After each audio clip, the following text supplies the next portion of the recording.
Hello everyone, this is Amir Khan here in front of you. Today I will teach the most important topic for class 10.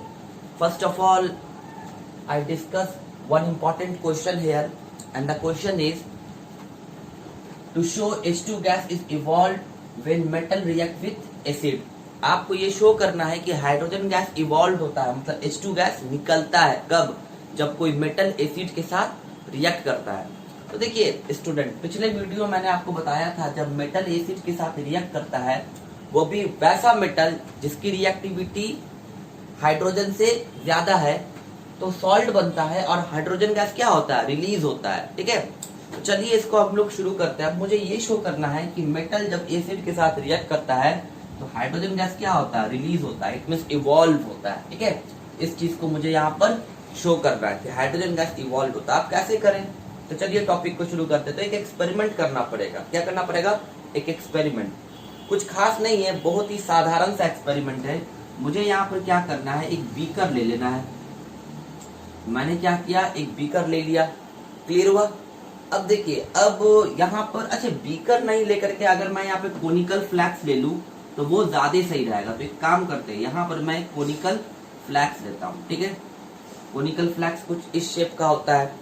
अब conical flex में क्या कर देना है, dilute acid डाल देना। तो हम कोई भी एसिड ले सकते हैं, HCl या H2SO4। तो चलिए हम लोग यहाँ पर ले लेते हैं आपको H2SO4। ठीक है, H2SO4 सल्फ्यूरिक एसिड यहाँ पर ले लिया कोनिकल फ्लैक्स में। ठीक है, अब क्या करना है कि अब आपको यहाँ पर कोई मेटल लेना है, वो भी ऐसा मेटल जिसकी रिएक्टिविटी हाइड्रोजन से ऊपर है। तो चलिए जिंक ले लेते हैं।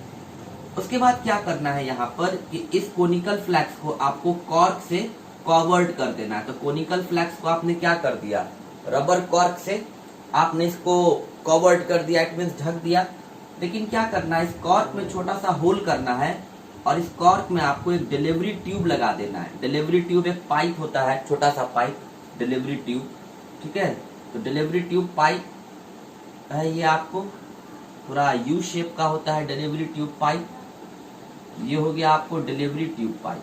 ठीक है, ओके, क्लियर हुआ। अब देखिए, अब मुझे जिंक मेटल लेना है, लेकिन उससे पहले अभी तो रिएक्शन शुरू नहीं हुआ है।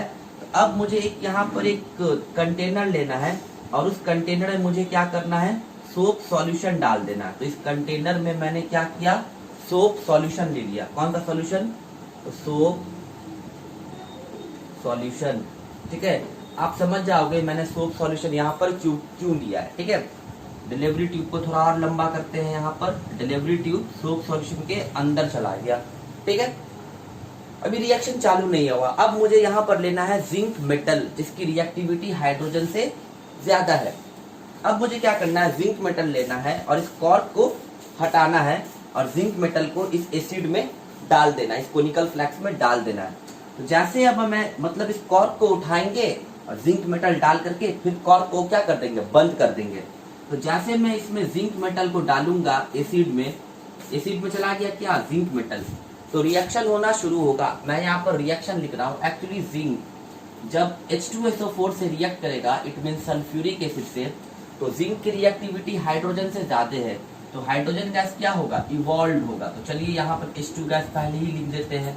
ठीक है, और यहाँ पर सॉल्ट क्या बनेगा, अब ये हाइड्रोजन तो निकल चुका है, तो अब ये जिंक कंबाइन करेगा किसके साथ, सल्फेट के साथ। ठीक है, तो सॉल्ट क्या बनेगा, जिंक सल्फेट। जिंक की भी वैलेंसी 2, सल्फेट की भी 2, तो सॉल्ट क्या बनेगा आपको, ZnSO4 बनेगा। क्या बनेगा, ZnSO4 एक्वस। और हाइड्रोजन गैस क्या होगा, रिलीज आउट होगा। ओके, तो अब इस चीज को शो करना है कि वाकई में हाइड्रोजन गैस रिलीज हुआ है या नहीं हुआ है। तो अब देखिए, अब जो हाइड्रोजन गैस जो निकलेगा ना, तो हाइड्रोजन तो गैस है, तो वो डिलीवरी ट्यूब से होते हुए हाइड्रोजन गैस काफी हाई प्रेशर से पास करेगा किसमें, सोप सॉल्यूशन में। क्योंकि डिलीवरी ट्यूब का जो माउथ है वो काफी नैरो है और एरिया कम होने से प्रेशर बढ़ जाएगा। तो अब जो हाइड्रोजन गैस जो पास करेगा वो डिलीवरी ट्यूब से होते हुए कहाँ जा रहा है, सोप सॉल्यूशन में। जैसे हाइड्रोजन गैस सोप सॉल्यूशन में जाएगा तो बस यहाँ पर बबल्स आना शुरू हो जाएगा, सोप बबल्स आना शुरू हो गया। क्लियर हुआ। अब देखो, जैसे हाइड्रोजन गैस सोप सॉल्यूशन में जा रहा है स्टूडेंट, तो बबल्स आना शुरू हुआ। इस बबल्स के अंदर क्या फिलअप है, इस बबल्स के अंदर हाइड्रोजन गैस भरा हुआ है। क्या भरा हुआ है, हाइड्रोजन गैस। अब मुझे चेक करना है वाकई में इस बबल्स के अंदर हाइड्रोजन गैस है या नहीं है, तो मैं मैच स्टिक लाऊंगा। जैसे मैच स्टिक यहाँ पे मारूंगा ना, तो ये बबल्स पॉप साउंड के साथ बर्न करेगा, बोलेगा पॉप पॉप, तो ये ना बबल्स बर्न करेगा पॉप साउंड के साथ। तो अगर मैच स्टिक मारने पर ये बबल्स पॉप साउंड के साथ बर्न किया, इसका सीधा मतलब है कि इस बबल्स के अंदर हाइड्रोजन गैस है। बबल्स के अंदर हाइड्रोजन गैस कहाँ से आया? डिलीवरी ट्यूब से। डिलीवरी ट्यूब में हाइड्रोजन गैस कहाँ से आया? इस कोनिकल फ्लैक्स से। कोनिकल फ्लैक्स में हाइड्रोजन गैस कहाँ से आया? क्यों? क्योंकि जब जिंक और H2SO4 में रिएक्शन हुआ तो हाइड्रोजन गैस क्या हुआ? रिलीज हुआ। तो उससे ये पता चला कोई मेटल जिसकी रिएक्टिविटी हाइड्रोजन से ज्यादा है, वो जब एसिड से रिएक्ट करता है तो सॉल्ट बनता है, अलोंग विथ हाइड्रोजन गैस क्या होता है? रिलीज होता है। क्लियर हुआ?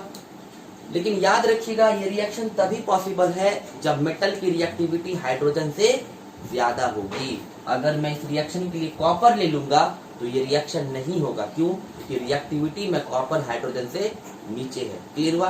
ये वीडियो कैसा लगा जरूर बताइएगा। चैनल पर नए हैं तो लाइक करके सब्सक्राइब जरूर कीजिएगा। मेरे चैनल का प्लेलिस्ट जरूर विजिट करें, क्योंकि प्लेलिस्ट में आपको डिफरेंट सब्जेक्ट्स का वीडियोस मिलेगा। Thank you so much. जय हिंद। आप इसको नोट कर सकते हैं।